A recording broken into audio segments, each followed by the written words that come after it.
say a few words. First of all, thank you for allowing a Marine to come and speak. That's a joke. Lighten the group up here a little bit.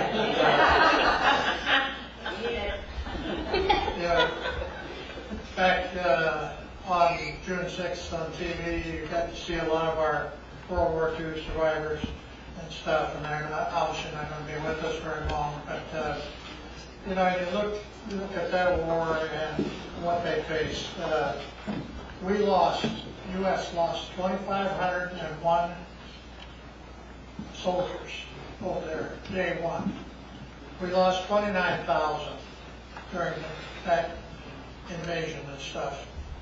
In Vietnam, we lost over 58,000 men and women because women were not in active combat per se, but they were nurses and they got caught up in the conflict along with everybody else. I was fortunate. I got to fly helicopters in the Marine Corps over there, and we flew every mission, as Julie said. But it just hit me a few years ago because we have a guy in Naperville who has put together a Vietnam Wall, and we'll have it back up in next year. But it hit me because I've always tried to deal with Gold Star families. Make sure they're invited, the local families, make sure they're invited to any patriotic event we have in Naperville.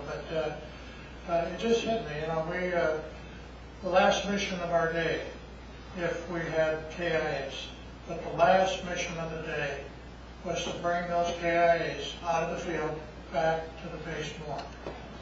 Now, I never had a count on that, but it hit me that that was their first leg coming home. And the families back then appreciated the fact that most all, there's still 1,200 and some that are missing in action, can't account for it. But when you look back on it, that's one of the most prideful things I think about when I go back and visit the Vietnam War one more time. But again, thank you, folks. And again, because of all these losses, we're able to sit in this room today and do what we do. Thank you.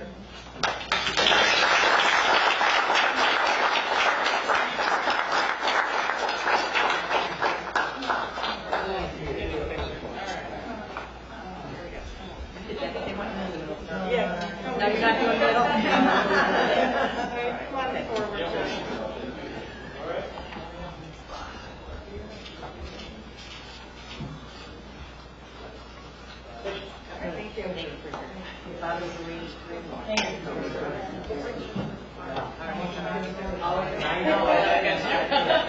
Thank you.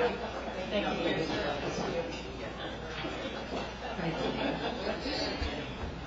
Well,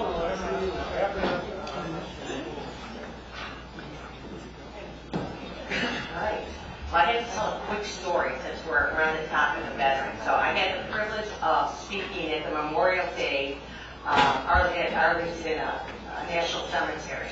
And the day before, this is just kind of interesting, my father was Marine, was Korean War, and I was at a couple events. The day before that celebration, we had learned that a Shorewood resident brother's remains were coming home from Korea after 73 years. So that the Wednesday after Memorial Day, they had a celebration there at Arlington. So, I mean, these are still, we're still fighting this battle. So I thought I'd just share that story because it's pretty amazing. Well, with that, we're moving on to the public comments for today's agenda items. Is there anyone here who would like to speak on any of the agenda items? Anyone here to speak? All right. Moving on to old business. All resolutions and ordinance for the May 16, 2024 board meeting have been signed and returned, except resolutions 24-132, 136, and 137, which were not returned. 24-138 and 24-142, which were vetoed by the county executive. Yes. Yeah.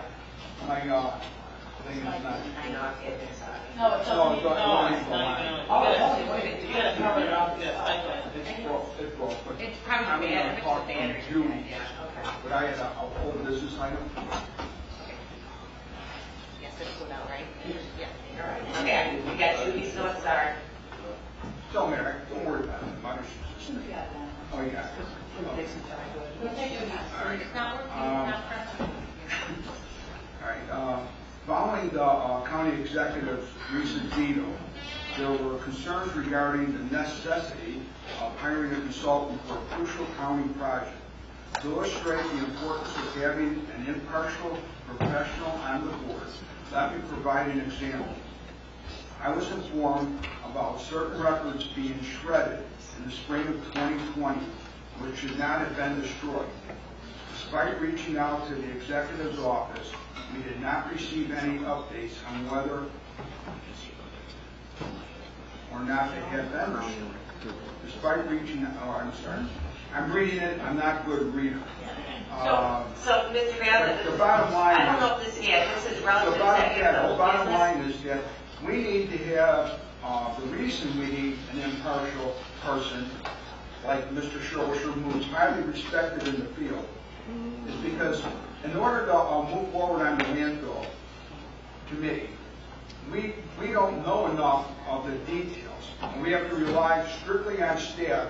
And what I just said was I asked at the county board meeting when Jennifer Sharp took over the destruction of records, what happened to the records that Dean Olson had. And then they said they'd get back to me. But you know how life is. You just don't follow through sometimes. And I never asked again about it. And after we got this, the veto, I thought about it. I said, well, this is a good example of why we have to have somebody that's impartial. Somebody that knows what's going on. Somebody that has experience with multiple landfills. And that's why we wanted to have Mr. Schorschman. And, the county executive, you vetoed it, and I don't know exactly why. You cited conflict of interest, we got too many people, whatever. But we don't. We have to rely on, like we have two, you said we have two consultants. One of them is Devin Moose. Devin Moose is an environmental engineer, and he's one of the best. But he's not a consultant like we want. We want somebody that can speak to the stuff that Mr. Halston does too. Because Mr. Halston, I know when he's talking, sometimes he gets off on a tangent, and it's hard to follow what they're saying. So we need somebody to represent us at the county board level on that landfill committee that can help us along and let us know when something's right or something's wrong. And let us know if we're moving too slow or moving too fast, and what direction do we need to go in. And I don't want to rely on the staff. They're doing their thing, but we don't know. We're supposed to be directing the staff, not the staff directing us. We set the policy, not the staff. The question is it good to have the landfill where it is? I wonder if it's better to move it to a different location maybe. Do we need the vertical and horizontal? Which one? You listen to one. We need somebody that understands this. There's too many unrecognized things for our board because we're novices. It's like taking somebody in kindergarten and telling them to make a budget. You can't do that. So that's why we need that guy. And I just want to make that a real big point because we're going to try to override the veto, and that's the other thing. You get 14 votes to override anything, it's difficult. To get 14 people on this board to agree to something, that's difficult. So I'm a little bit discouraged that the veto happened. So we're going to add Mr. Pretzel to the roll call. It became about 10:19. So county board member. Oh, you're on, right? Sorry. I would like to make a motion to postpone the consideration of the veto of resolution 24-172 to the July 18, 2024 county board meeting. The motion to postpone and override to the July. Motion postpone reconsideration. Motion by O'Gara, seconded by Berkowitz. Any discussion?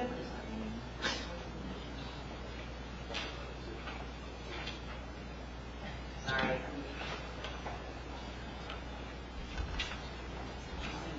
You're on, ma'am. Thank you. Because state's attorney told us what that exactly means. Thank you. So the motion would keep the reconsideration or the overriding veto alive and put it on until the next month. You have to consider it the following meeting. This was presented. This is the following meeting from that resolution. So since it's been vetoed, you need to consider it at this meeting. And there's been a request to postpone that. Yes. Jennifer, Yeah. Yes. make it easy, just say, moving forward to the July county board meeting. There was a motion and a second. Any more discussion? Yeah. Ma'am? Sorry.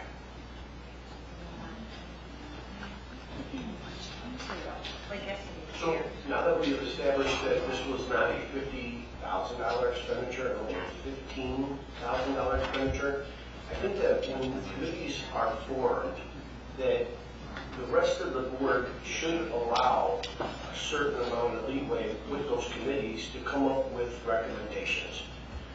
And you should trust your board, your committee members, that if they need help and they don't feel they're able to get to the conclusions that they need to give proper recommendations, then, and they're asking for help, I think it would behoove all the members on this board to extend that help by allowing them to have that counsel that they're requesting.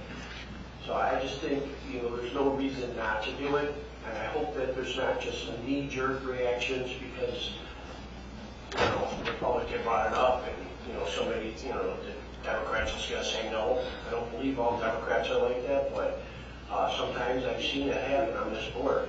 And I'd like to think that, Please. just trying to be.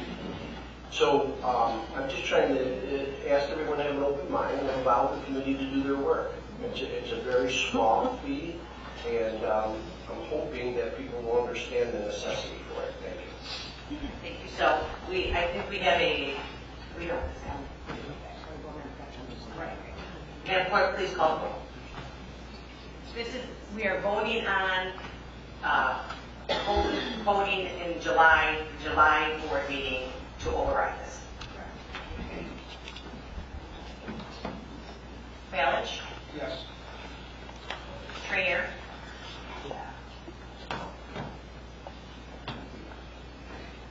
Dean Schwabman? Yes. Dan Guy? No. Russell? Yes. Butler? Yes. Newquist? No. Richmond? Yes. Parker? Yes. Williams? Yes. Diaz? Winfrey? No. Logan? Yes. Freeman? No. Revis? Yes. Mitchell? Yes. Ortiz? No. Berkowitz? Yes. Mueller? No. Costa? No. O'Gara? Yes.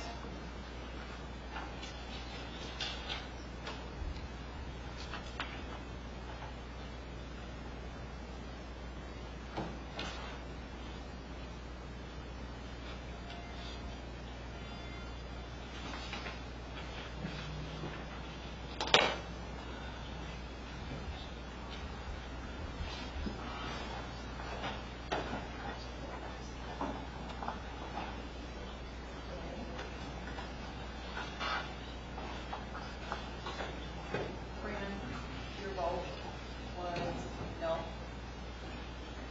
I was a no. She's a no. 13 in the affirmative, motion carries. Moving on to new business, we have a presentation on an enterprise zone from Colleen Smith from Invenergy, and I believe she's coming online. Is that what? Yes.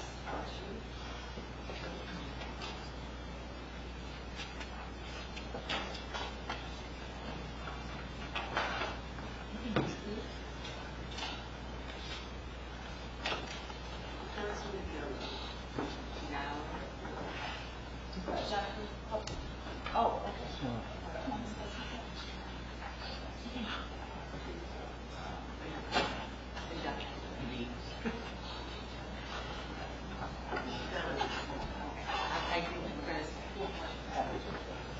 Are we going to have David, Mr. Pryor? Okay. Thank you.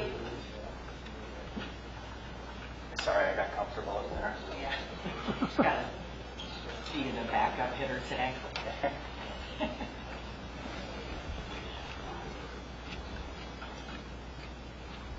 You're all ready to go today. Okay. Good morning. I'm Doug Pryor from the Will County Center for Economic Development. Thank you for the opportunity to talk both about the Invenergy project and the expansion of the Joliet Arsenal Enterprise Zone today. I'll start with the Invenergy project. This is a project I've actually been working to locate here in Will County for some time. For those of you that aren't familiar with Invenergy, they are a Chicago-based, privately held energy company. They work in a lot of different spaces. You can see on the slide that natural gas, solar, wind, transmission, clean hydrogen. They have a broad portfolio of projects around the country. Invenergy has been looking for a place to expand and add their center of excellence. They have chosen a site in Bolingbrook. It's on Remington Boulevard. The Center for Excellence will serve as the training facility for Invenergy's staff throughout this region, so we'll see a lot of travel to the region associated with this project. It will also serve as their maintenance facility for what I would call small parts from turbines, not bringing in turbine blades, but rather the motor that sits atop them. Those will come to Bolingbrook for service and then be redeployed into the field. Overall, this is a significant job add. They'll be taking the facility that will be vacated by ATI at the end of this year, so 135,000 square foot building. The reason why we're seeking an enterprise zone expansion actually started with this project, but has expanded to cover some additional areas. This is the first time enterprise zone will be introduced to Bolingbrook or Plainfield. And for those of you who aren't familiar with it, enterprise zones are a state-level tool. We actually have 5 of them here in Will County in various geographies. The enterprise zones themselves offer a few state-level incentives as a matter of right to projects located in the zone, rather than needing specifically to apply for each one. These include a sales tax exemption on building materials for new build as they come in. They include a manufacturing sales tax exemption for manufacturing equipment. And there also is a utility tax exemption for the state utility tax, but that's for larger job creators. You either need to create 200 or retain 1,000 jobs to receive that exemption within the zones. This expansion is intended to include a few different areas around Bolingbrook. One, it's actually a 50-plus acre parcel that is immediately south of Bolingbrook Promenade, which has been targeted for additional commercial or office development. An additional commercial development in Bolingbrook on Weber Road, and the plaza at 55 and 53, the former and currently being rehabilitated shopping center in that area. In addition to that, Plainfield is adding some acreage near 55 and 30, near the Boulevard project area. This tool is it's another arrow in the quiver, a way to try to incent projects to move into these regions. And we're targeting, again, areas that are specifically designed for additional commercial development as opposed to industrial or residential, which has largely been our practice with these enterprise zones. This is one that's been expanded before. I think Our most recent film expansion in Will County that this board would have looked at would have been in the late teens. It took in Ecolab's project area and parts of the Cullinan project at 55 and 80. These are net positives for the region and something we would certainly welcome your support on. And I know Chair O'Galla and I spoke about this, and we were talking about the land area available in these. Just so you know, these do have finite amount of land available within them. However, last year, the General Assembly increased the size of this type of zone from 15 square miles to 20. So we added an additional 3,000 plus acres of availability to expand this zone. Today's offering utilizes nothing near that. So we reserve the right to expand in the future and add additional projects that will be attractive to the communities or county we're looking to develop. So a lot of land left in this one. You'll see me again on this one at some point, but what we have before you today is largely the bowling green and field spaces. And happy to take any questions, of course, too. County Board Member Butler. Thank you. How many windmill projects did you say you had in Will County? No, this is not for windmill projects within Will County. Will County, while we do have some wind, it's actually modest here. Typically, the nearer you get to urbanized areas, the less wind projects you have. Invenergy does have wind projects throughout the region. This will just be the service hub where the actual maintenance work for the motor that's at the top of the windmill will take place. Okay, so on your, because I was looking at the windmill room, but for the solar fields, how many megawatts does thank you, sorry. How many megawatts does a solar field put out? So it depends on the size of the solar field. And again, Invenergy is not proposing that type of project. That's not what this is.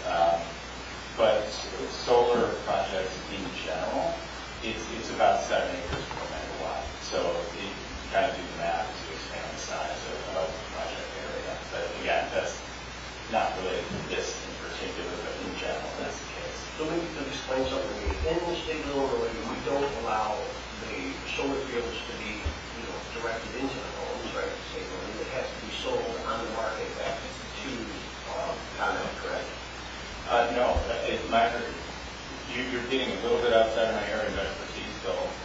I thought it was fed back into the grid, so and ComEd buys that power back from you. So energy is fungible, right? An electron is fungible, and so whether you're producing and pushing back to the grid and taking some back, it isn't particular.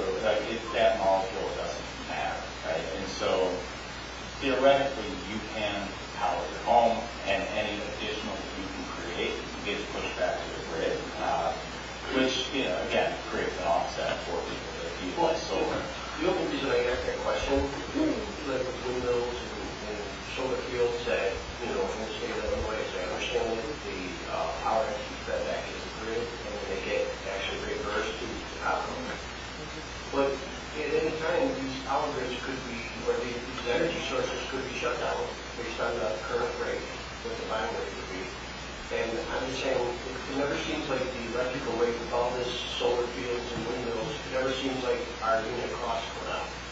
So I'm going to interrupt for a minute, because just real quick, I know, because he is here just to, and I know Chair O'Donnell was going to say the thing, we're not talking, this is just we're throwing on the actual enterprise zone today. So this is not about solar, it's not about when they're looking for a headquarters, from what I understand. So just so people are clear, he's not, he knows about the project, he's not the expert in this. I don't want to insult you. I will withdraw my question. Okay.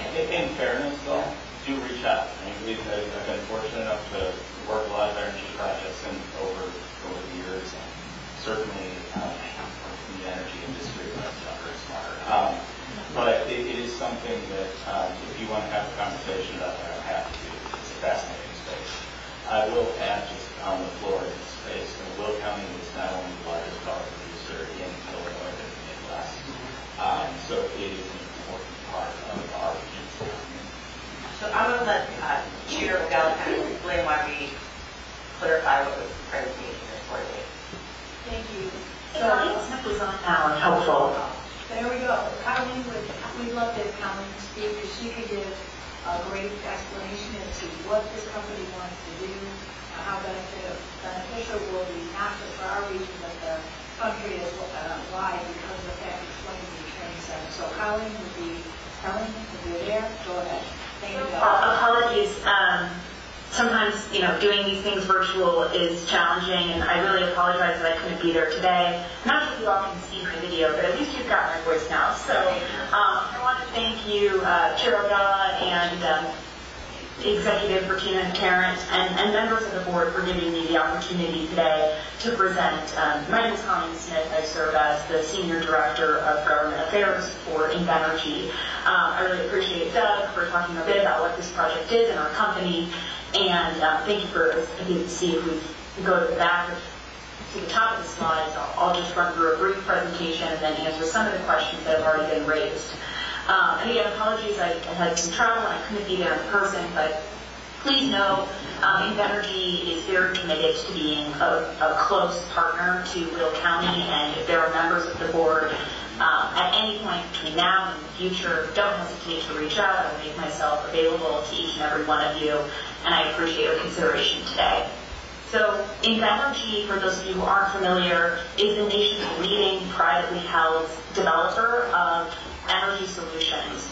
For over 20 years, we've been headquartered in Chicago and often call ourselves the largest energy company you've never heard of, but we've developed over 200 projects across multiple countries. As Doug mentioned, from natural gas to solar to storage. We have many projects here in Illinois that I'll get to next, but what I really want you to take away is that Invenergy is at the forefront of all forms of energy technology and is one of the largest wind and solar energy producers in the country, and continuously trying to evolve and support a robust energy economy, which we believe the Center of Excellence is going to help us accomplish. I also want to make sure you understand that Invenergy is not just a developer, but an owner and an operator of energy solutions. So when I say that, we understand what it means to be an active and engaged member of a community for the duration of a project's life. We have projects here you can see throughout the state of Illinois. We've been in LaSalle County for decades, right? We've been in communities in Tennessee for, since 2004, and we're there contributing to county fairs and local technical colleges, and we will be very present in the community here when we announce the Center of Excellence. So as you can see, we've contributed throughout the state a significant amount from those assets. If we move to the next slide briefly, thank you, Tim, for managing this for us. Invenergy Services is our operational arm of the company. Our asset managers, our control center operators, data scientists, the field technicians, these are the folks that are operating not just the Invenergy-owned projects, but projects on behalf of many of our customers. And this is really a growth for our company. We have over 1,500 employees for Invenergy Services globally, and this is the arm of the company that's being served by the Center of Excellence, not some of the questions that were raised earlier, the development of new wind and solar. So if we can go to the next slide, I'll talk about the Center of Excellence. As has been mentioned, we're very excited to expand Invenergy's footprint in Illinois. We remain committed to partnering with the state and expanding that engagement with Will County and the community, certainly in Bolingbrook as well.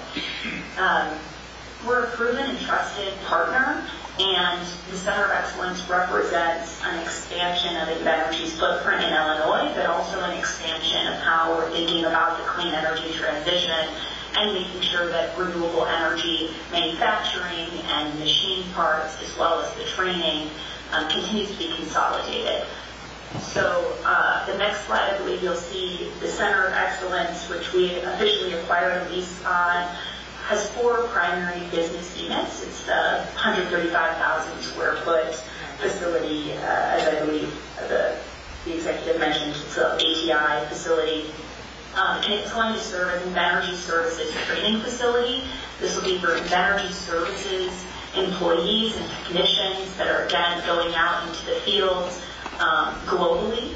We train about 1,300 service employees today from hotel rooms and temporary locations, and we're really excited to be building a hands-on classroom in this facility and bringing hundreds of employees at a time into the community, staying at local hotels and supporting local establishments while they get that training. It's also going to serve as a machine shop where we will be manufacturing components for some turbine parts, predominantly heavy main bearings and shafts, as well as storing some of those materials that have long lead times so that when anywhere in the world where we're operating a wind, solar, storage gas project, if there's a small part that needs to be repaired or replaced, we can bring that from our facility in Bolingbrook more quickly and really make sure that those projects are operational. And then finally, I would just say that it's going to, here we go, this perfect site. We're excited about choosing Bolingbrook, not only because of proximity to our global headquarters, where we have 700 employees in Chicago, obviously locations to the airports, but also because of the community that exists today and the opportunity to partner with the local community colleges and Joliet and Center of DuPage to make sure that we have local workforce opportunities. We expect that the construction for rehabbing the facility will employ about 250 to 300 construction workers, hoping to complete that by the end of the year. And then the short term, in the next 2 years to 3 years, the Center of Excellence will create about 40 new jobs,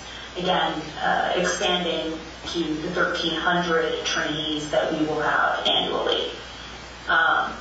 With that, I would just leave you with a few other comments. I know there are renderings on the next slide too. This is moving multiple business functions of Invenergy into one really state-of-the-art, first-of-its-kind facility. We're really excited to be bringing that to this community. I hope to invite all of you to come and see it when it looks like this, and they're not just renderings. And again, as we have seen and we've experienced not only in where we have offices, but where we have projects, we are going to be in the community for decades to come. And we want to make sure that we're transparent, that we're open, that if you all have questions, that we are there and we can provide opportunities for the local community to engage in tours and training themselves, that we're helping with the next workforce, and contributing as well over the next 10 years over $2.5 million in property taxes. And then finally, since there are other projects in the Enterprise Zone Amendment that I know Doug mentioned, I will just thank certainly the Will County Executive again and the Chair, as well as Leader Natalie Manley and Senator Curran and Senator Capel for the letters of support that they provided that I think are being submitted to the record. So apologies again for the delay and for the fact that I couldn't be there in person, but I really appreciate the time you all have afforded to hear about this project and why we're so excited to bring it to the committee. Thank you. Thank you very much. We appreciate you being here. So we are going to move on now to the Land Use and Development Kit Committee.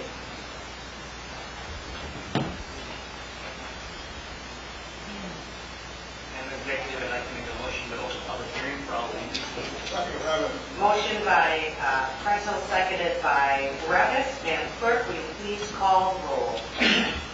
Balich. Yes. Trainier. Yes. Schwatman. Yes. Van Dyne. Yes. Pretzel. Yes. Butler. Yes. Newquist. Yes. Richmond. Yes. Parker. Yes. Williams. Yes. Winfrey. Yes. Logan. Yes. Freeman. Yes. Revis. Yes. Mitchell. Yes. Ortiz. Yes. Berkowitz. Yes. Mueller. Yes. Koska. Yes. Ocala. Yes. We are now in public hearing. Please be advised absolutely no new evidence or information will be allowed once this land use public hearing is closed. If we have anyone to speak in public hearing, then we invite you to come up. Please state your name. If you can be efficient and concise, that would be appreciated. Good morning, Madam Executive. Okay, Thank you. Good morning, Madam Executive, Madam Chair, and members of the board. My name is Maria Brees. I'm an attorney from McCulley-Lyman. I'm here with my client today regarding zoning case ZC 24011, item 2 in your agenda. The address of the property involved is 25953 West Hansel Road in Shanahan. This is a special use application for 2 solar facilities to be sited at the subject parcel in District 1 near Shanahan. I would like to state why the board should consider approving the requested special use permit for the solar facilities as recommended by the land use staff, despite the vote denying approval by the PZC and the land use committee. Under section 155-16.40, subparagraph H1A for special use zoning applications for commercial solar energy facilities, the county board shall within 30 days after the completion of the public hearings approve the request if the standards and conditions of the zoning ordinance and the conditions imposed under state and federal statutes and regulations are met. Our submitted application complied with all the requirements under the Will County Solar Ordinance, as noted by the land use staff in their report. The Will County Solar Ordinance specifies that the submittal requirements in section 155-9.245Q shall expressly control over the application filing requirements under section 16.40, which includes additional review and criteria standards, such as whether proposed project would impede development of surrounding property for uses permitted in the district. Along with the Will County zoning ordinance, the projects are in compliance and will comply with all other applicable county, state, and federal requirements. The Village of Shanahan and Shanahan Township submitted resolutions in opposition of the projects. I would like to address the reasons for this opposition and why we believe those reasons are not a valid basis for the county to deny the special use permit. My client will also address the opposition after me. As you are well aware, the State Renewable Siting Act, it sets forth siting requirements which commercial solar energy facilities must meet in order to be approved by county authorities. Subparagraph H states that a county may not adopt zoning regulations that disallow permanently or temporarily commercial solar energy facilities being developed or operated in any district zone to allow agricultural or industrial uses. Our proposed solar facilities are located on a 130-acre parcel in unincorporated Will County in a district that allows agricultural uses. The village would prefer my client site its projects in an industrial zone district, as another solar developer has done. However, according to ComEd's hosting capacity map, ComEd's existing distribution feeders in industrial zone areas near the village do not have capacity to host another community solar project of our size. In fact, ComEd has identified the subject parcel as a valuable location to site this public necessity because it is next to ComEd's distribution grid, where there is available capacity. Siting the project anywhere else would not be feasible because of the cost to build additional transmission infrastructure or a lack of capacity on ComEd's grid. While the subject parcel is 130 acres, we are only using half of that parcel, about 64 acres. This allows for the remaining area to be used for the municipal utility, lines, and roads connecting to future subdivisions according to the village's comprehensive plan. On the additional 244 acres of undeveloped land surrounding the subject parcel. Half of that which is zoned R1 and under the authority of the Village of Shanahan. This additional land already within the corporate limits of the village is potentially available for residential construction and would absorb at least 75% of the water usage that the village is concerned under a contract to procure Lake Michigan water entered into by the village. In sum, the proposed solar facilities do not impede development of surrounding property for the uses permitted in the district, which are agricultural, not residential, for this proposed location. the village asserts that the project will impede development on the parcel for uses planned by the village in its comprehensive plan, and that the village has extra jurisdictional review. Because the subject parcel is contiguous and within 1.5 miles of the corporate limits of the village, we question whether this hearing is the right forum to raise the village's questions of jurisdictional authority. But to touch on this briefly here, under Illinois Municipal Code Section 1113.1, the village's comprehensive plan is only advisory and does not give the village authority to exercise zoning powers. Will County zoning authority supersedes the village's municipal planning authority. So municipal review is not required.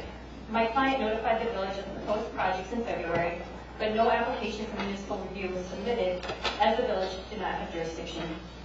At the Land Use Committee, the village also raised the argument that the village could impose residential subdivision regulations on the proposed projects. The village subdivision ordinance is not applicable here, allowing the village the authority to exercise its subdivision regulations over a non-subdivided and unannexed parcel would amount to a prohibition of solar as a permitted use, causing the county ordinance to be more restrictive than the state statute. The village complains that the proposed use is not compatible with the surrounding existing residential uses. However, the Land Use Department staff's professional finding of fact notes that our low-impact use solar facility will not be injurious to the use and enjoyment of other property in the immediate vicinity. My client completed a study in Will County that was submitted to the Land Use Committee, showing there was no consistent negative impacts to property values adjacent to operating solar farms. In fact, even after taking into account the increase in property values, the data shows that property values increased by a greater percentage in neighborhoods close to solar projects after the solar project was installed. Madam Executive, Madam Chair, members of the board, we respectfully submit that the materials supporting special use application ZC 24011 demonstrate that the proposed projects meet all criteria necessary for the county board to vote in favor of granting the requested special use permit under Will County Solar Ordinance and under the state solar siting statute. Thank you, and I'm available for questions.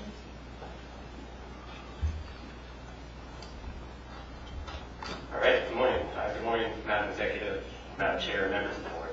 My name is Jonathan Roberts. I'm Vice President of Development with Soltage. We, like Energy, are an IPP, an independent power producer. That means we own and operate projects across the United States, about 14 states that we operate in, about 500 megawatts of projects. I've been working in the renewable sector in Illinois specifically for the last 10 years, and during that time I've both developed and been involved in the construction of over 100 facilities in 9 states, including Illinois. In Illinois, we have about 11 of the type of facilities that is being discussed today that we started construction on. And I think I've been before the Will County Board in the past with about 5 different successful special use permits that I worked on with the members of the board here. This 2 solar facilities we're discussing today sited on parcel of District 1 near Shanahan. I'd like to state to the board why you should consider approving the requested special use permit for the solar facilities as recommended by the land use staff of Will County and despite a vote to deny approval by the PZC and the Land Use Committee. The subject parcel is 130 acres of unincorporated agricultural zone land. However, we will only be using half of the parcel, about 64 acres. The remaining area can still be utilized if terms are ever reached for a municipal utility lines and roads connecting to the future subdivision according to the village's comprehensive plan on the 300 acres surrounding the subject parcel that is undeveloped and a possibility. The additional land potentially available for residential construction would absorb at least 75% of the water usage planned by the village under its contract to procure Lake Michigan water. The closest residence to the project looking northwest across South McKinley Woods Road is 622 feet away. To the east, the closest residence is 675 feet, and both are at a distance equal to the length of almost 2 football fields, and over 4 times the setback required by the Will County Solar Ordinance of 150 feet. The Shanahan Fire Protection District has claimed that the project would bring a lack of significant tax benefits to the district. Estimated tax benefits for the project to Will County, the Shanahan Township School District, and Fire District are over $1 million, without any additional burden to the Fire Protection District. Solar farm fires are very rare, and we discussed in one of the last meetings about thermal runaway, which is a condition that is brought about sometimes with the use of battery storage. And just to state for the record very emphatically that these projects do not have battery storage. What is being discussed to be proposed today, like the other assets that we operate actively across the state. The preliminary emergency services plan was submitted to the county with our application, and prior to construction, we will submit an emergency services plan to the Shannon Township Fire Protection District and the Will County Emergency Management Agency. We will also create a pre-incident planning program that includes ingress and egress from the project site. In addition, we will provide firefighter and fire safety training for photovoltaic systems to the fire district. Our site plan was updated after feedback from the PCC and Land Use Committee to include space for a 10-foot wide bike path with 3-foot buffers on each side. The landscape plan was also updated based on feedback from the PCC and Land Use Committee to have additional screening and ground cover pollinator mix acceptable to both the Will County Forest Preserve, and our project will be recognized by the Illinois Department of Natural Resources as a pollinator-friendly solar site.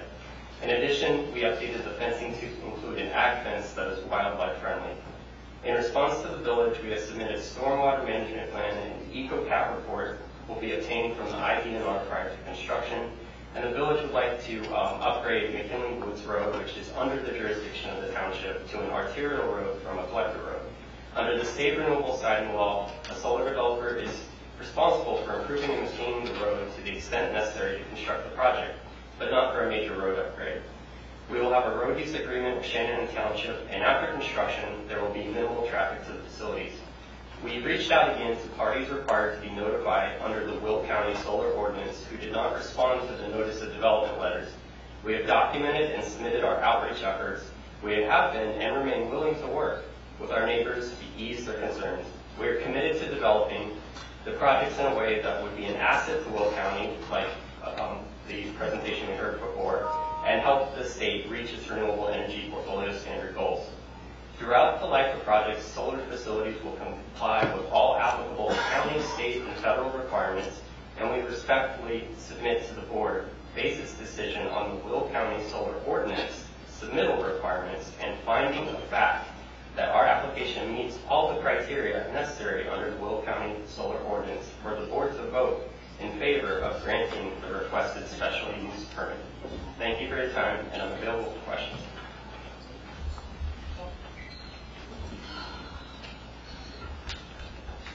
Yeah, I have several questions. I'm just curious, does the solar company own the property? We do not. A local Will County resident owns the property. Okay. Will federal dollars be used to subsidize this project? We monetize the federal investment tax credit, but that's not a grant or money received by the federal government to the project or company, if that makes sense. I understand that. Do you have a conservation plan? I know you guys talked about pollinators and everything, but we have had solar facilities built, and the proper installation of items to protect this water runoff and that dirt moving from the property has not been done. Do you guys get a conservation plan in place yet? We will be in complete compliance with the agricultural impact mitigation agreement required by the Illinois Department of Agriculture.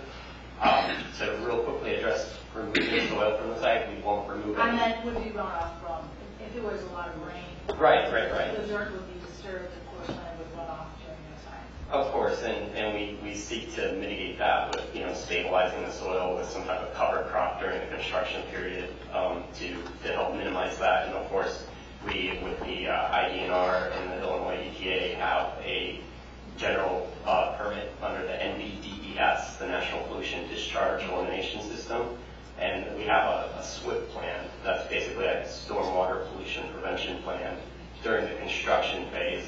And longer term, of course, we were very closely coordinating with IDNR on the mix that's utilized on the site to feed local species, and with the Forest Preserve gave us some feedback as well that we would take into account. Okay, and I'm just saying this, because of the fact that we have had solar facilities that have been built, that said they were in compliance and they had the NPDES and they had failed that, and currently they have an IEPA situation going on with that. So I'm just looking to make sure that we cover all our bases to prevent this from continuing to happen with these solar facilities, because that does impact the surrounding landowners when we have that happen. So I just wanted to make sure that you're aware of that. And then, have you at all had a conversation with the Will South Kirk Solar and Water Conservation District yet? I think we have in terms of working with them on the NRI and, generating a lease score for the project. So we've been in consultation with them to that effect. Okay, thank you. Thank you. County Board Member Ballich. I just have two questions. The first one is, you supplied the MSDS reports to the county so we know that everything that you're using is not toxic? I hear your question and concern, and I believe I heard you bring this up in the Land Use Committee, and it's something we can certainly provide. It wasn't part of the Will County ordinance or the process. Well, we'll be. I'm going to try and get that as part. Absolutely, but that's something we're more than happy to supply to you. Well, if we don't have it, you could be putting toxic materials in, and we wouldn't know. So everything that you use needs an MSDS report. Great, we have those, yes. Well, then we should get it. Okay. And then the other thing is, taxpayers are paying for this in the form of subsidies to the government. So you say you get subsidies from the government, but that comes from taxpayers. So we're paying for it. Would you have this project? Is it a viable operation without any subsidies at all? Can you just build it and then not take any tax dollars? The investment tax credit that's applied, if you put one of these on your home, and when you file your taxes, you would be able to file for a tax credit. In the same way for this project, we have the investment tax credit, which there's no money that comes to the project, but somebody uses that investment tax credit to offset their tax liability. Without Just like you would tax credit, is it a viable project? Because all taxes come from the people.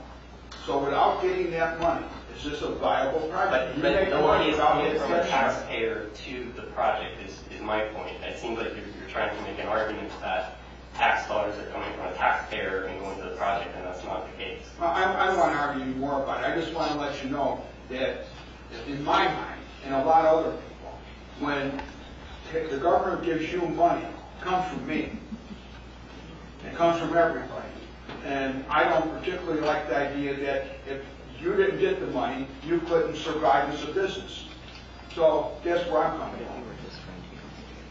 I appreciate your concern and the comments. I think it makes a lot of sense. And of course, part of the Inflation Reduction Act, to fulfill that purpose, is to be able to deploy clean energy so that we can meet our nation's clean energy goals. It was just mentioned that Will County is one of the top energy producers in the country. And I bet if you go back to all of the different projects that have been financed here, there was some level of state, local, or federal tax funding that went into that. It's very common for energy projects, especially in a newer sector, newer technology. Now we're starting to mature and be able to deploy this at scale. And so it is tax dollars. This is a policy decision that has been made by our federal government, and we're able to utilize that and helps our project be viable. So thank you for the question. County Board Member Freeman, and then H1. Good morning. So I just want to be sure I'm very clear that you have solid forest preserve recommendations you're going to follow through. I heard you talk about the pollinating. What about the observance of wildlife? We also have consulted with the Forest Preserve District on making some accommodations on the side for the fencing, like a type of fencing that allows for wildlife to get underneath the fencing within reason.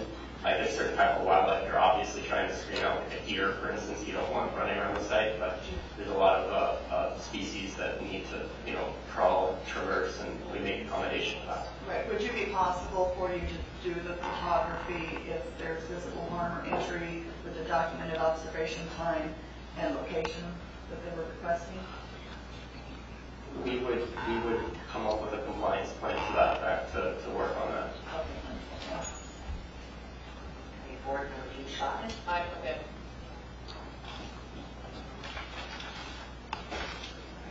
Any more questions for us? I kind of board member Berkowitz. Thank you, Jennifer. So in correspondence from the IDNR, they indicated that if the project uses federal loans or grants or needs federal agency permits or involves assistance, your project must be reviewed under the National Historic Preservation Act of 1966. I just wanted to, if you haven't done that, will you do that? Or because you mentioned you have federal dollars. So just wanted to call that to attention. Understood. There are no grants or loans coming from the federal government to the project, but we are complying with the IDNR's EcoCap process to identify, the species of, if any, present on the site. Is kind of the way that Illinois screens is at a state level.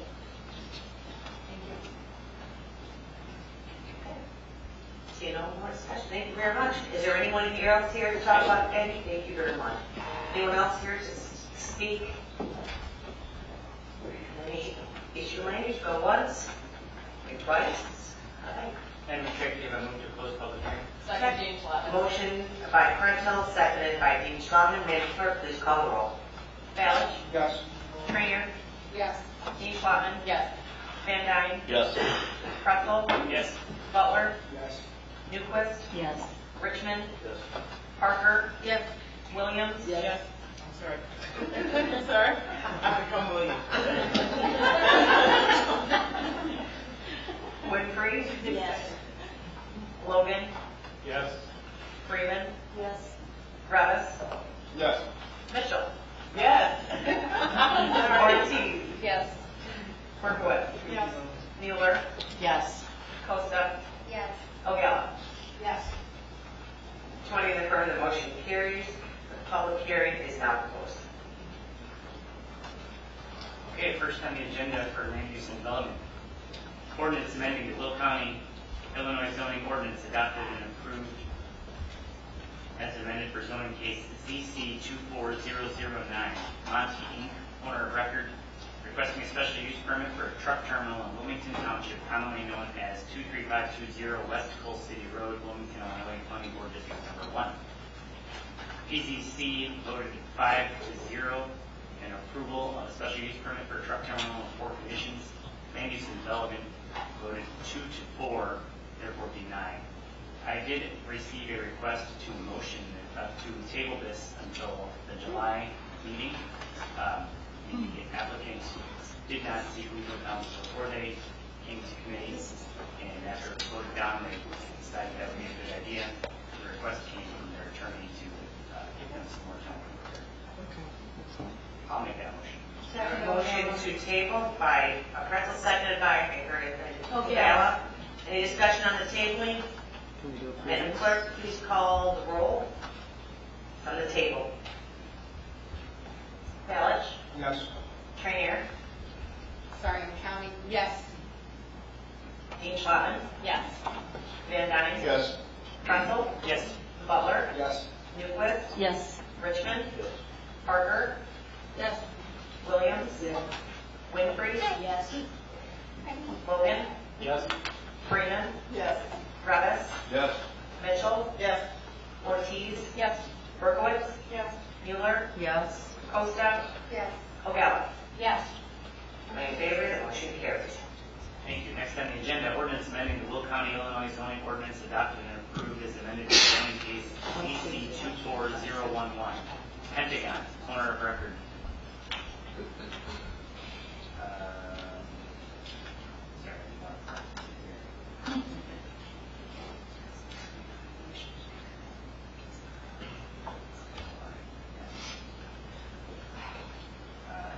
Troy Daniel of BL Company's agent requesting a special use permit for a commercial solar energy facility in Shanahan Township, commonly known as vacant South McKinley Woods Road, Shanahan, County Board District Number 1. TCC voted 1 to 4, therefore denying special use permit for commercial solar energy before conditions, and land use and development voted 0 to 6, therefore also denying. And I so move. Motion by Pretzel, Second. seconded by Winfrey. Discussion? Is there, Madam Clerk, please call the roll. Balich? No. Trainer? Yes. Dean Schlottman? No. Van Dyne? No. Pretzel? No. Butler? No. Newquist? No. Richmond? No. Parker? No. Williams? No. Winfrey? Yes. Logan? No. Freeman? Yes. Revis? No. Mitchell? No. Ortiz? Yes. Berkowitz? No. Mueller? Yes. Costa? Yes. Ovella? No.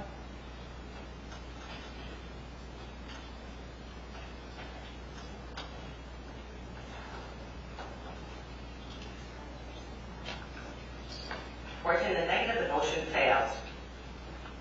Okay, I also have one resolution today, 24-150. This is a request for a refund of fees from building permit for Moni Fire Protection District. And I so move. Motion by Pretzel, seconded by O'Gall. Any discussion? And clerk, please call the roll. Or, I'm sorry, County Board Member, County Board Member Richmond, do you? Oh, no, Yes, I'm sorry. Okay, good, that's fine.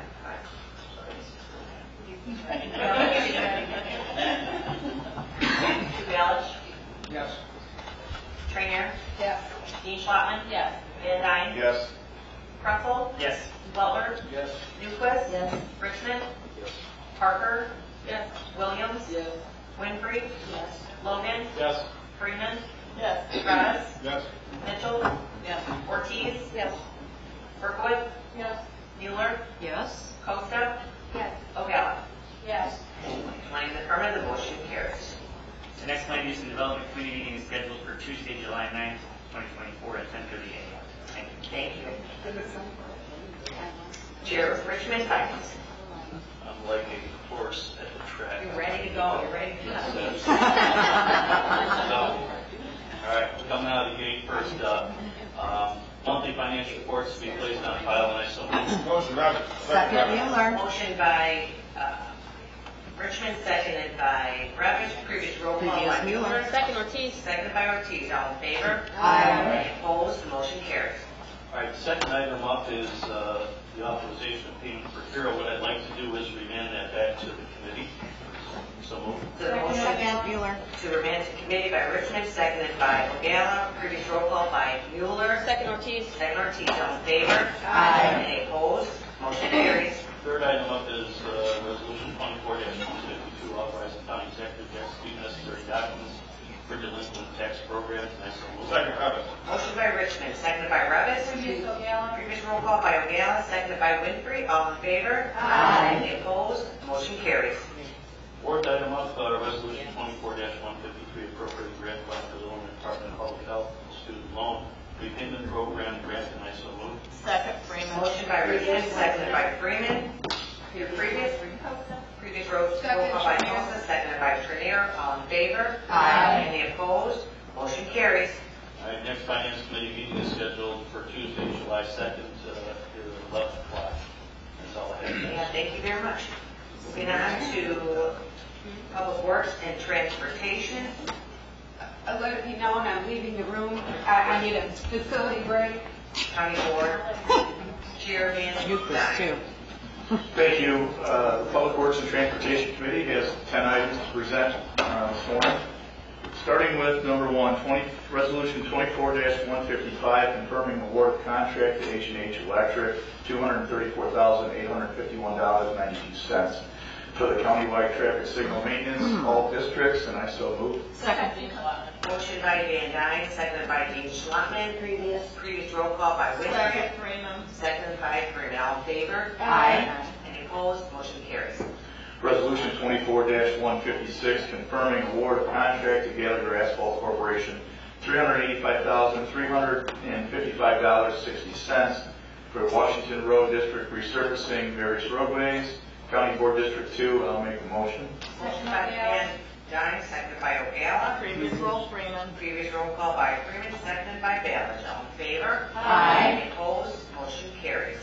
24-157, confirming award of contract to Grosso Construction, $263,500 for Florence Road District Seal Coat, District 1. I so move. Second, Dean Schlafly. Motion by Van Dyne, seconded by Dean Schlafly. Previous roll call by Costa. Second, Mueller. Seconded by Mueller. All in favor? Aye. Any opposed? Motion carries. Resolution 24-158, confirming award of contract to Tri-State Asphalt, $2.78 a gallon for Will Road District Materials Oil, District 2. I so move. Second, O'Gala. Motion by Van Dyne, seconded by O'Gala. Previous roll call by Costa. Second, Freeman. Seconded by Freeman. All in favor? Aye. Any opposed? Motion carries. Number 5 on our agenda, Resolution 24-159, confirming award of contract to Vulcan Construction Materials, $19.75 a ton. Will Road District Materials Aggregate Chips, District 2. I so move. Motion by Van Dyne. Second, Mueller. Seconded by Mueller. Previous Winfrey. Previous roll call by Winfrey, seconded by O'Gala. All in favor? Aye. Any opposed? Motion carries. Please show me as a yes. Just going to ask you, thank you. Resolution 24-160, authorizing the county executive to execute an IGA between the county of Will and the village of Simerton for construction of the most important appurtenance work within the county right of way. And I so move. Second, Dean Schlafly. Previous roll call. Second, O'Gala. Wow, good. Motion by Van Dyne, seconded by Dean Schlafly. Previous roll call by Gale, seconded by Berkowitz. All in favor? Aye. Any opposed? Motion carries. Resolution 24-161, authorizing an agreement for the installation and maintenance of flashing school lights for the Montessori School of Vermont on 135th, County Highway 35, District 9. I'll make that motion. Second, Freeman. Motion by Van Dyne, seconded by Freeman. County Board, hold on, we have some discussion here. County Board Member Levis. I know this work probably should be being done in committee. Obviously I support this, but what is the process of requesting flashing school lights such as this? I don't know if that's a question for Chair Van Dyne or what. I bring this up because I don't know if anybody's been following the news. We've had quite a bit of motorcycle accidents happen in the county over the past few weeks. And I actually know an individual who lost her brother in a motorcycle accident. I think it was in member Ballas and member Richmond's district, but they wanted to get a sign put up saying watch for motorcycles, and they were told no. So, not that, I understand there's probably good reasons for the no, but, flashing lights like this in front of a school are obviously more substantial, and it's a bigger hurdle to get over. I'm wondering what this went through, what the process was to get this light, and how we can apply it to maybe like watch for motorcycle signs. Thank you, Mr. Redis, and as chair, I would always like to refer my questioning to our expert, in-house expert, Mr. Ronaldson. So, Madam, if you allow him to come up and answer that question. Thank you, appreciate it. Sorry, Jeff.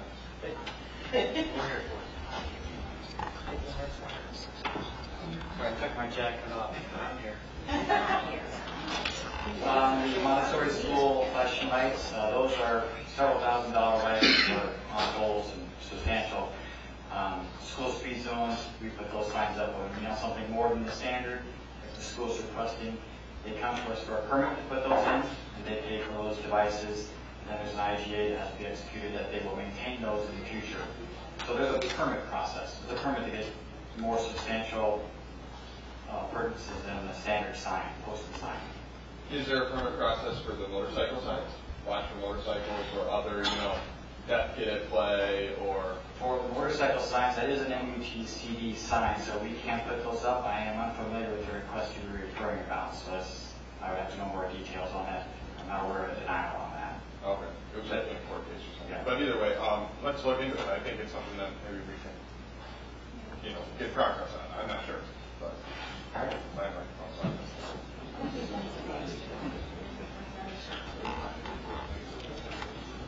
Any other questions on this topic? Oh, County Board Member Skinner. Yeah, I just wanted to make a suggestion to Member Revis.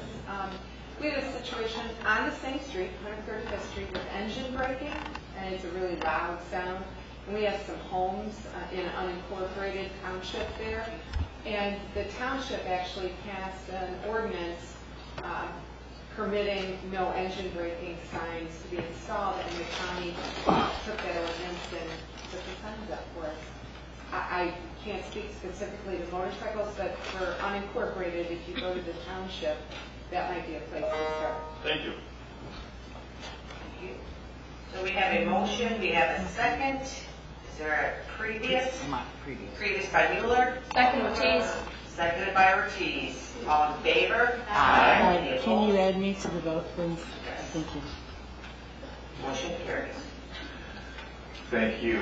Resolution 24-162, authorizing the Will County Executive to execute land acquisition documents with the State of Illinois for the construction of Fairway Road, County Highway 74, and U.S. Route 52, Districts 2 and 6, and I so move. Second, Mueller. Motion by Van Dyne, seconded by Mueller. Previous roll, Ortiz. Previous roll call Ortiz, second by, oh, sorry. You have a motion, second. Yeah, I'm just wondering, how many parcels are we looking to acquire here? You know?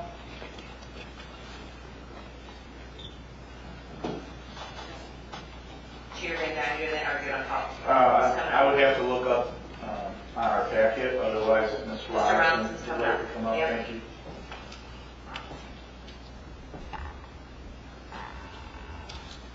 Chairman, I do not have the exact account. I know it's probably around a dozen. This agreement only refers to the ones we are taking alarm project to, where we need Vic's authority to sign certain documents to make that happen. Okay, thank you, I just wanted clarification. So the motion by Van Dyne, seconded by Mueller. Previous Ortiz. Previous roll call by Ortiz. Second, Newquist. Seconded by Newquist. All in favor? Aye. Any opposed? Motion carries. Number 9, Resolution 24-163, authorizing approval of the establishment of altered speed zones 687 through 693 in the Knoll Crest subdivision within New Lenox Township Road District. That lies in District 2, and I so move. Second, O'Gara. Motion by Van Dyne, seconded by O'Gara. Previous roll call by Mitchell, seconded by Freeman. All in favor? Aye. Any opposed? Motion carries. And lastly, Resolution 24-164, adopting the Will County fiscal year 2025 to 2030 Transportation Improvement Program. I so move. Second, Trinier. Motion by Van Dyne, seconded by Trinier. Previous. How many is a no? Okay, Madam Clerk, please take the roll. Ballot. No. Trinier. Yes. D. Schottenham. No. Van Dyne. Yes. Truffle. Yes. Butler. Yes. Newquist. Yes. Richmond. Yes. Parker. Yes.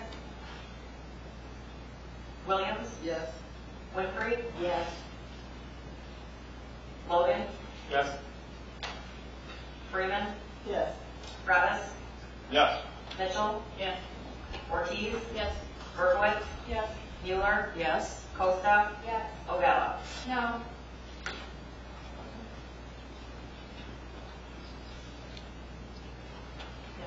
Seventeen in the affirmative, the motion carries. Thank you. Our next Public Works and Transportation Committee meeting is scheduled for Tuesday, July 2nd, 2024 at 9 a.m. right here in this building. And that will conclude our report. Thank you. Thank you.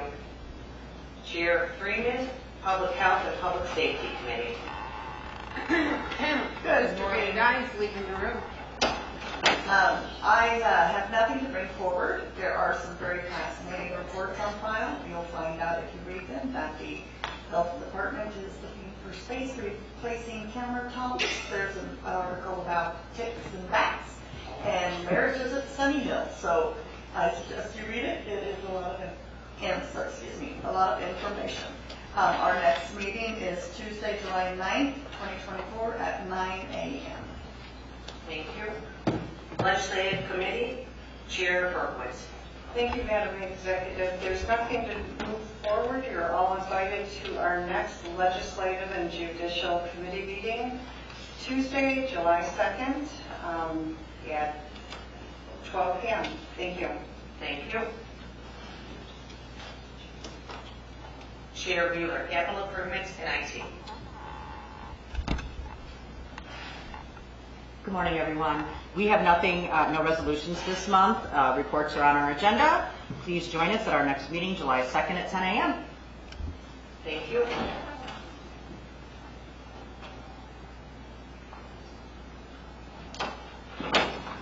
Landfill Committee, Chair Dean Schwabman. Good morning, Madam Executive and the board. This month, we did not meet. We were hoping for a reschedule, hoping that at this point we would have had the consultant hired.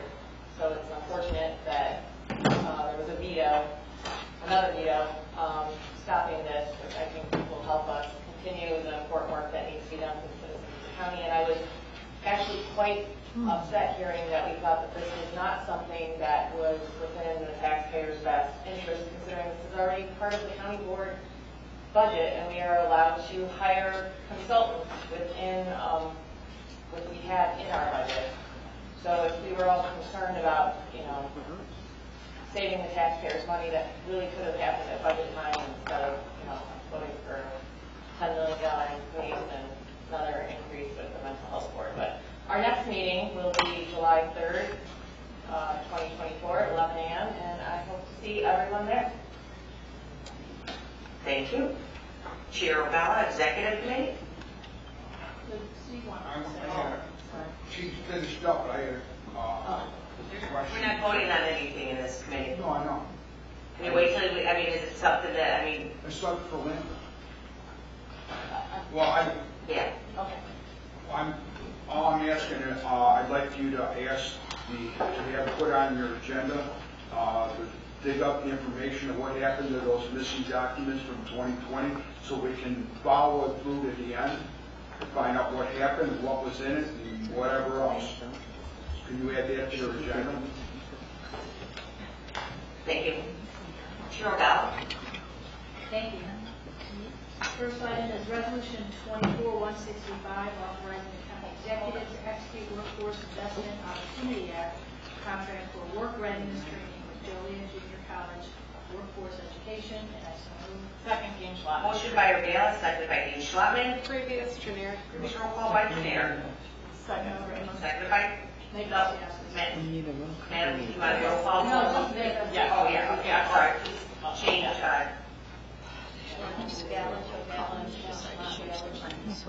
Balance, Dean Schwabman, and O'Balla will be yes on this one. So, previous roll call by Jenner for those three additions, seconded by Senator Winfrey. All in favor? Aye. Opposed? Motion carries. Item 2 is Resolution 24-166, authorizing the county executive to execute Workforce Investment Opportunity Act contract for occupational skill training for youth with the Joliet Junior College next week. Motion by O'Gallagher. Seconded by Berkowitz. Previous, generic. Previous roll call by Jenner. Seconded by Winfrey. All in favor? Aye. Opposed? Motion carries.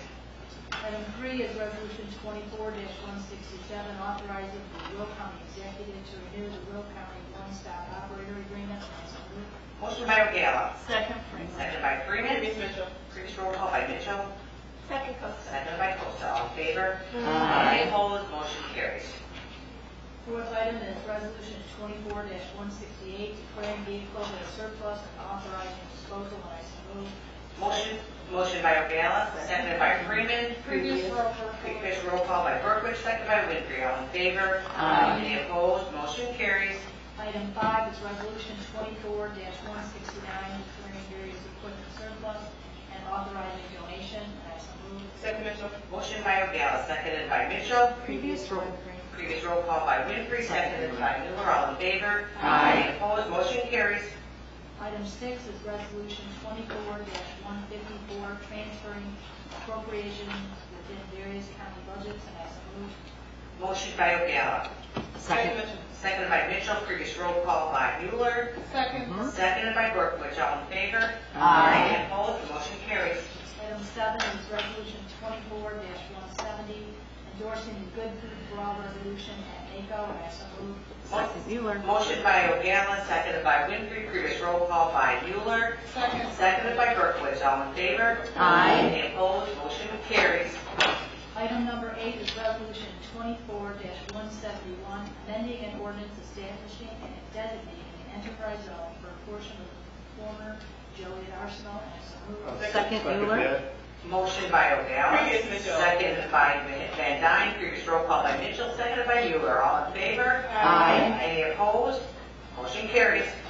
Item 9 is resolution 24-172, authorizing the Will County Executive to enter into an intergovernmental agreement between the Village of Bolingbrook, the Village of Plainfield, and the County of Will, and I so move. Second. Freeman. Motion by O'Gallagher, seconded by Mueller. Previous roll call by Freeman. Seconded by Winfrey. All in favor? Aye. Any opposed? Motion carries. Okay. One opposition by Mr. Butler. Motion carries. Thank you. The next executive committee meeting is scheduled for Wednesday, July 3rd at 10 a.m., so it's a different date. It's the 4th of July is a Thursday, so update your calendars. We will not be here on the 4th.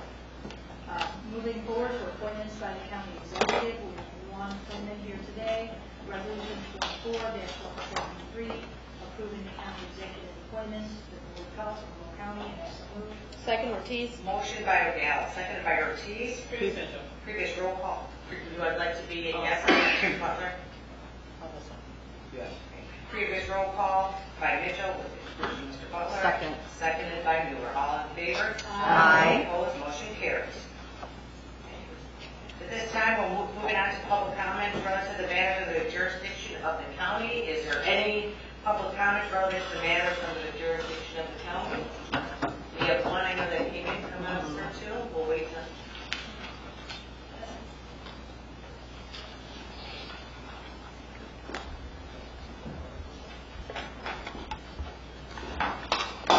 Reminder that our comments are for 3 minutes. Please state your name.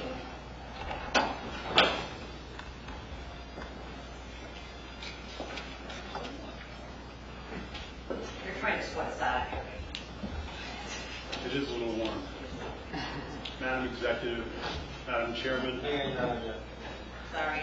Have you Okay. There you go. I have a voice that can be heard even above the mic, but thank you very much for having me, allowing me the opportunity to get here.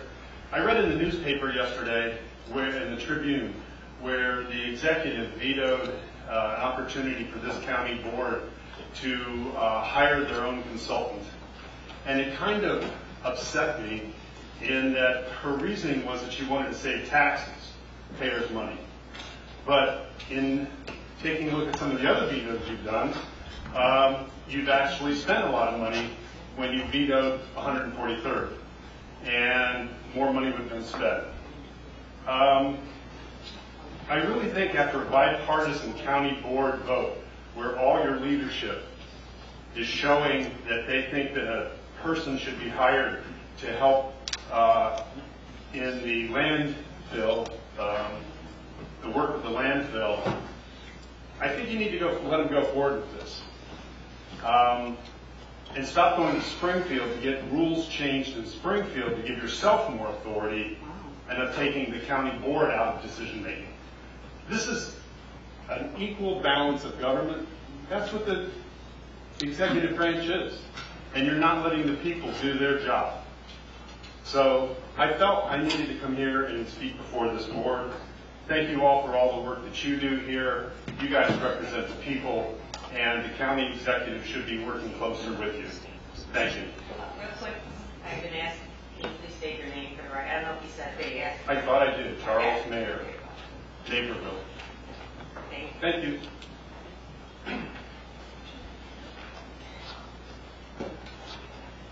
We have one to be read in record.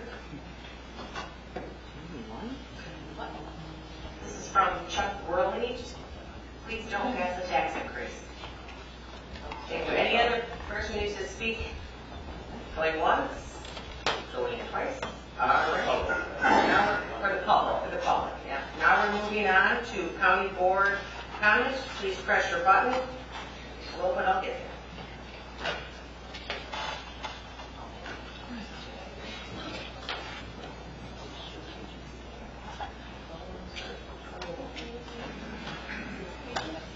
Councilmember Freeman. Thank you. We will not be meeting again until the 4th of July has passed because it is quickly approaching. Celebrations, parades, fireworks, cookouts, and our U.S. flag will be seen all over the place. So as we approach the 4th of July, I want to share a little bit of flag etiquette. I used to teach this in my 5th grade classroom, and I think it's important. It should be raised briskly and lowered ceremoniously. Our flag should fly at sunrise to sunset unless it's properly illuminated at night by a light. The flag should never touch anything beneath it. The Union, aka the stars, should be situated to the uppermost left corner or the flag's own right. The Union should be to the left of the observer. Unless you own an all-weather flag, it should not be displayed in inclement weather. The flag should never be displayed with the Union down except to send a signal of dire distress in instances of extreme danger of life or property. On half-staff days, it should be raised all the way to the peak for a brief instance and lowered to half. The staff, when it comes back down, should go back up and come down. If hanging on the street, the Union should, if it's on an east and west street, it should face north, and it should point east if it is on a north-south street. The flag should never be carried flat or horizontally, but always aloft and free. It should be centered if in a group of other state flags or city flags, of the flags that should be at the highest point. The flag should never be used as a wearing apparel, bedding, or drapery. The flag can be displayed on all days. It should be displayed daily at public institutions, main administration buildings, polling places on election days, and schools on school days. Flags should be destroyed in a dignified way. If you're not sure how to destroy your flag, please contact your local American Legion as they do collect and retire flags properly. So finally, I want to wish everyone a wonderful and absolutely safe 4th of July. Thank you. Thank you. Moving on to County Board Member Volkins. Hi, thank you. I had an opportunity to attend the 708 Mental Health Board meeting this month. I was embarrassed when the president of the board made a heartfelt statement expressing that she was being harassed by county board members in regards to hiring an executive director for this board. She went on to say that they are not merely sending emails, but actually using a phone and calling her. She was visibly upset that board members would tell her who to hire. This is an important position that will hopefully guide this committee to spend the $6 million appropriately. I encourage our board members to not interfere with this committee, and I encourage our board members to attend these meetings. And in regards to Member Freeman's comment, can somebody please bring a flag because they did not have one last meeting? Thank you. And I'm just going to make a quick correction because I was at that meeting. I don't think it was regarding the executive director. From what it was regarding proposals for how to use the money. No. Okay, that's fine. That's fine. I just want to make sure. But regardless, your point is clear. You shouldn't be involved. You're right. Moving on, we have County Board Member Butler. So I just wanted to speak to the people. We hear a lot of money talk about taxes. And I just want to remind people that most of the taxes that are spent goes towards school boards. It's important that they get out in elections when school board candidates are running and make sure that they vote. Because this is where most of the money goes. If you were to compare the school budget in Will County to Will County's budget to run all the things that we have to run, it would be much less. 815 million as opposed to close to 2.5 billion. So I would urge all people to take an active role in their school board elections. Thank you. County Board Member Ravis. So over the course of the month of June, I got the chance to talk to 300 Will County residents, upset County residents about their property taxes. Many of them shared to me their opinion that property taxes in Will County and Illinois as a whole are actually out of control. That spoke to me. So we Commissioner Raquel Mitchell and I commissioned a poll where 95% of residents said they wanted public officials to have a plan to address property taxes. So with that resonating with me, I tried to bring some of my plan to address high property taxes to the county here. One of those ideas involved crafting language to move the date for the senior property tax freeze, the due date for those appeals to be filed. Right now, they are July 1st, and I want to move them to November 1st.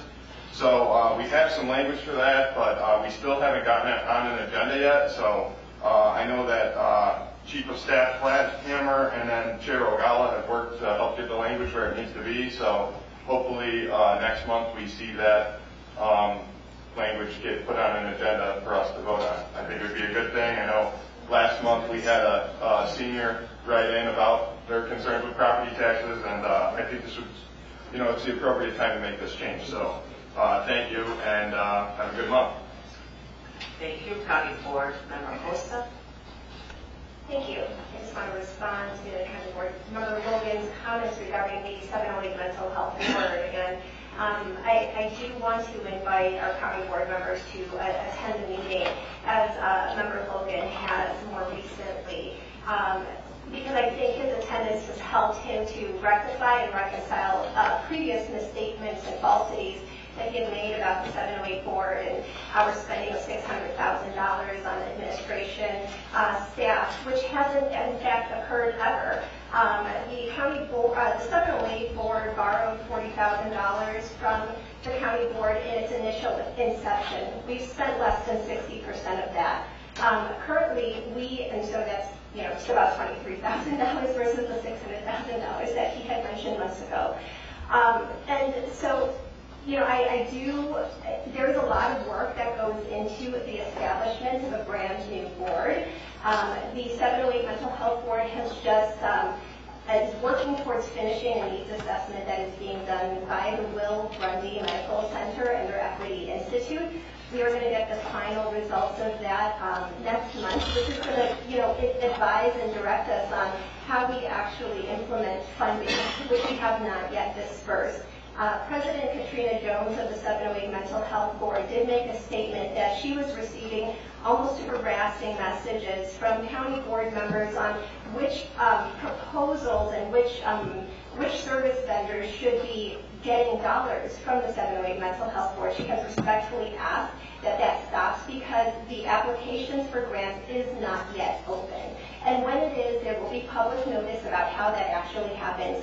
The comments made by President Jones did not have anything to do about the selection of an executive director. In fact, that recruitment is going to be taking place here soon so that we can get the staffing necessary to do our work. Thank you. Thank you.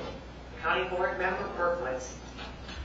Thank you, Madam Executive. My comments, I'm bringing forward some requests and feedback from residents regarding the 708 Mental Health Board. There is a only one sitting county board member on that board. However, I thought there should have been two, one from each caucus. But there is one sitting board member on that board. When you go into the Will County board page, those meetings are not in they're not in the list of meetings for county board members. So if you go on your page, you've got the meetings listed. However, you just have minutes. And would you please provide to the county board how people can obtain a recording of these minutes? How would they obtain a recording of the meeting? Yeah, they're not in a facility like this. So again, boards can operate differently. And it's not going to be on the Will County board because it's not a Will County board. Right now, the two websites are only required if you have full-time staff, and they do not have a full-time staff. So we, as the county board, under the boards and commissions, if you Google Will County Board, it will come up to the website that it's on, and where they have the minutes and the agendas listed only.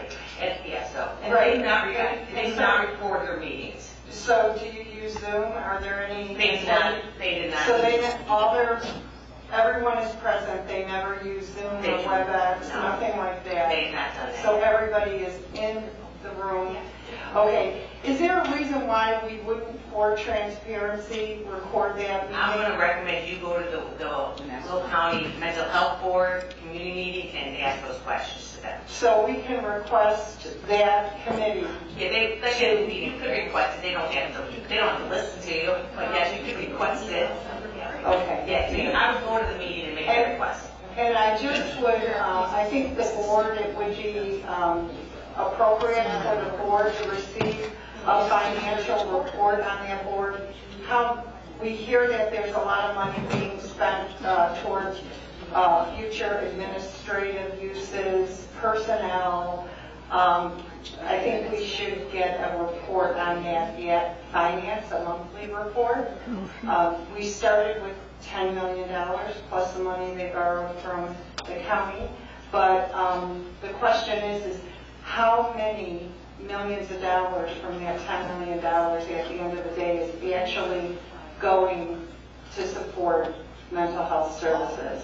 And at our monthly finance committee, that should be a monthly report that we can review. Thank you. So I'm going to respond a little bit to that. The loan is, I think, is completely given back now. And the county board, and again, this is states that the county board does not have any oversight of the mental health board outside of when we vote on the levy. So, I mean, again, I'm going to recommend that you go to the meetings and get the information, and you can make your request. You can make that request to do that. There's no harm in that. But again, just so people are aware, it's even different than the Will County Health Board, how the state statute is set up with mental health. Any other county board member comments before I move on to leadership? All right. I don't remember who starts off. Okay. County board member Bale, do you have anything to say? Yeah, I got something to say. All right. I went to the June 19th event for the Greater Chicago Chamber of Commerce, and I was given an award for Champion for Freedom. And the way they introduced me was kind of made me nervous, because the MC said that he's introducing Steve Ballage, the most racist guy in Will County. And that's how I was introduced. And I'm like, oh my God, what's going to happen next, right? And then they went on to say all the stuff that I did to help them. And when they got done, the guy says, you know, they're saying it's not how you say things or what you say, it's what you do. Your actions count. And so everyone gave me a good applause, and I walked off. But it was like, just think of it. You walk in a room, and you know, they kind of like label you as a bad person. You know, and it was a very interesting thing. It was like, oh my God, what am I going to say now, right? But anyway, I didn't bring up to have that as a proclamation because I was a little under the weather for that week that we were doing all this stuff. Hopefully I'm fixed, but don't know. But otherwise we would have did do Juneteenth, you know, because I put it up last year. And to me that was important. And then to go on to the next thing, 143rd Street, a lot of people are getting offered money for their properties, and there's a lawsuit going. And I know the county thinks that they're going to win, and our lawyers say we're going to win. You know, so it's like, okay, well, who's going to win? The judge is going to decide. But I don't understand why we allow these people to get, because they're calling me up at my township, and they're all nervous that they have to sell their property, and they don't want to sell their property. And what happens if they sell their property, and then the county loses, and it doesn't happen what they think, and they say, well, you lose your property. You know, they're not going to get it back if they buy it from you. So, to me, it's like, why, I know you vetoed a resolution, and I know the board voted one way or the other, don't matter. But just as a human level, if there's a lawsuit going, and we don't know what the determination is from a judge, so why would the county want to take people's property without knowing how the judge is going to decide? Because, like I said, we think we're going to win, the county thinks they're going to win, but who is really going to win? We don't know until the judge makes a decision. So, to hold off for 4 or 5 months until this thing is solved, because we're going on our 3rd or 4th judge now. Nobody wants to take the case. And I don't know why that is, but whatever. But, I would just like it if we could stop looking to buy people's property when there's not an answer as to the decision of a judge. And then the last thing I got is the flag. Because that was all over it. I'm the township supervisor, and I felt that our nation is in trouble, dire trouble. So I asked my board individually, because I'm taking no meetings here, everybody agreed with me. And so I put the flag upside down for a day. And that was just to say, we are in trouble, and we need to talk about this. And, people were on one side were screaming, you can't do it. The other side were screaming, oh, thank God you did it. There's no right answer whether it was good or bad, but I believe, and my board believes, that it needed to do that. Because if you go to this, you don't think we're in dire needs. What happens when you go to the store and you spend $100 on something you spend $50 on? Or when you go to the gas station and the gas costs how much money? Then now the petrodollar is no longer a petrodollar. It's gone. So the United States currency is failing. And we got 2 wars going on. I can go down a list over and over and over again, and that's why we are in dire stress, for me. That's why I turned it upside down, and I would do it again. It's just very frustrating that this is going on in our country, because it doesn't matter about political party. Everybody's suffering the same damn way. Everybody. Sorry for saying the damn word. But we shouldn't be looking at this and saying, oh, the flag. What about the country? What about your life? What about your children? What about what's happening to every single person here? And if anyone can come and tell me why you don't think we're in dire stress, please come and tell me after the meeting. I'll listen. But we are. With that, God bless everybody. God bless the United States of America.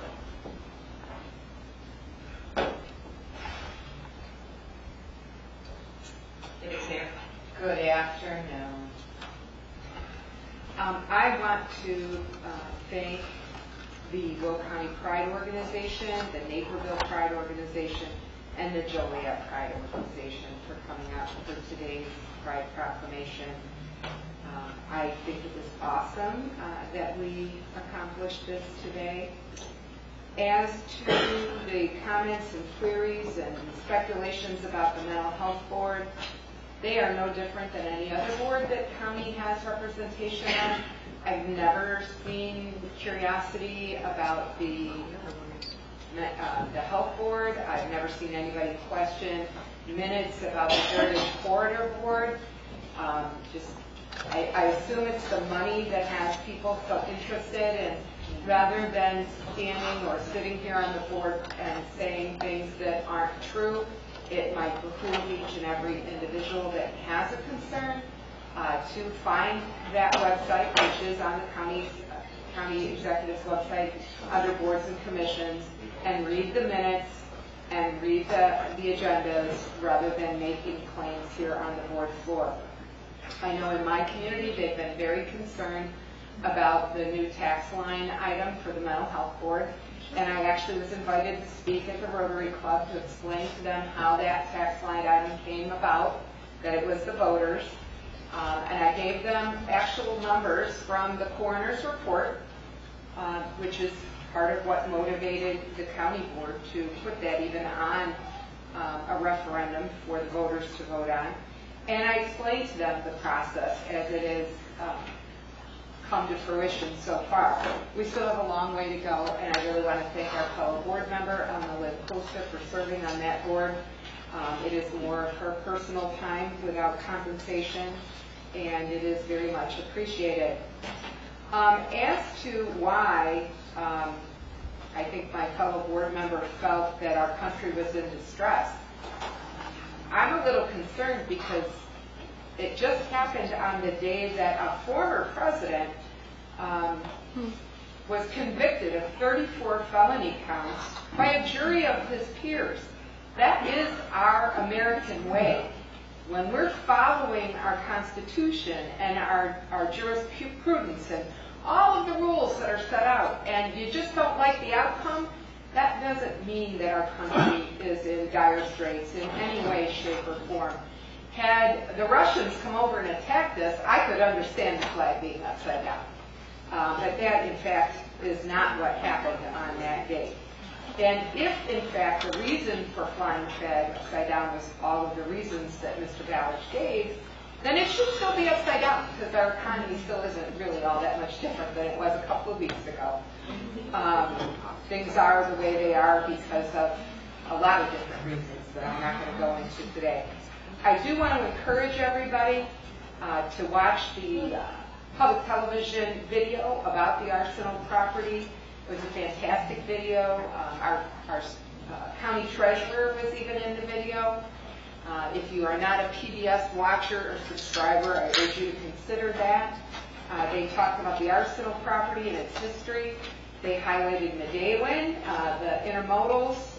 It was just an absolutely fabulous portrayal of Will County, including the RNG plant. So it was really, really good. I want to wish everybody a happy 4th of July holiday.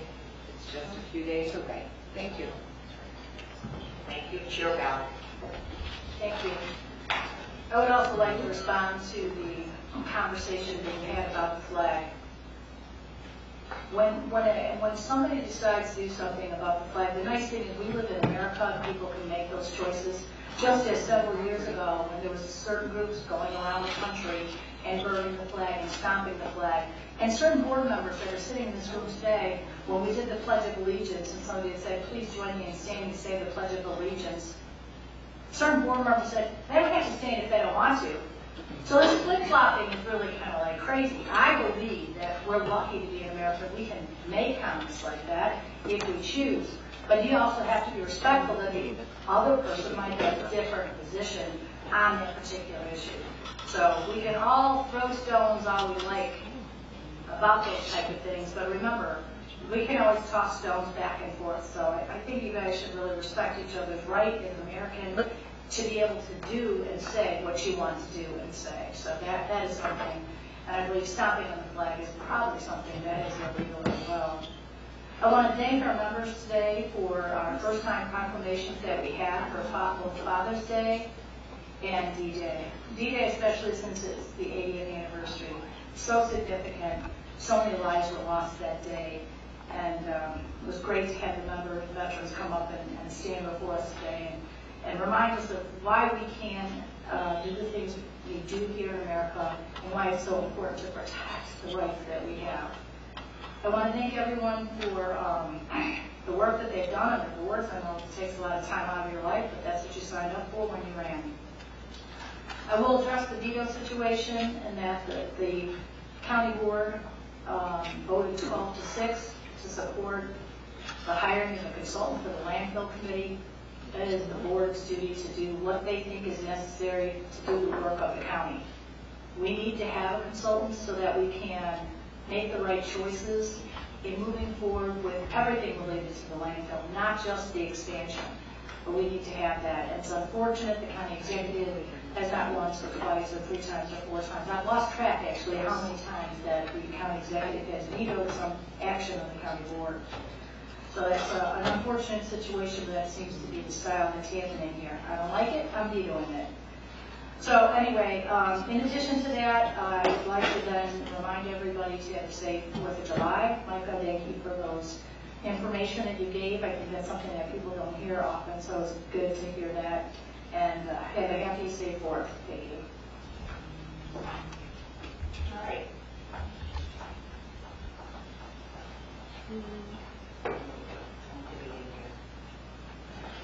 We do need to go, whether or not I'm going to, no, I do know we need an executive session. I'm thinking about, again, since, with your name gets used in debate, and I am very happy, Chair Ogala, that you mentioned all day long flip-flopping, because that is very accurate. The same. Point of order, County Executive, there's no place on the agenda. I can just speak. For you to speak, but there's nowhere on the agenda for you to speak. I run the meeting. No, so you run the meeting. You don't have to speak on the agenda. Chair Ogala, you know what? I know you think this is your world all the time. No, you think this is your world. And I am just addressing something I acknowledge Starting what with you Senate said. Bill 1015, Oh you my start God. that. Start way back at the Can I beginning. make a motion to go into executive session? Motion by, yes, I am not going to have this place an electioneering, I'm telling you right now. Motion to go into executive session by Madam Mueller, is there a second? Second by Dave Tubman. Oh, we're going into executive session, discuss pending or probable litigation. Take a roll call.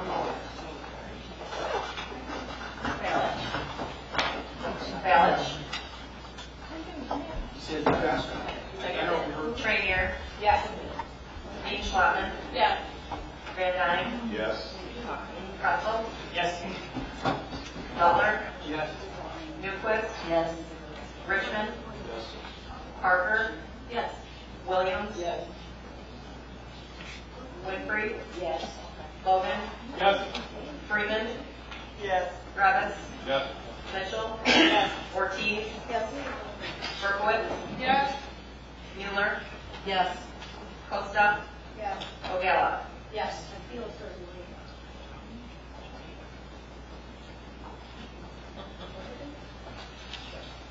We are now in executive session, people.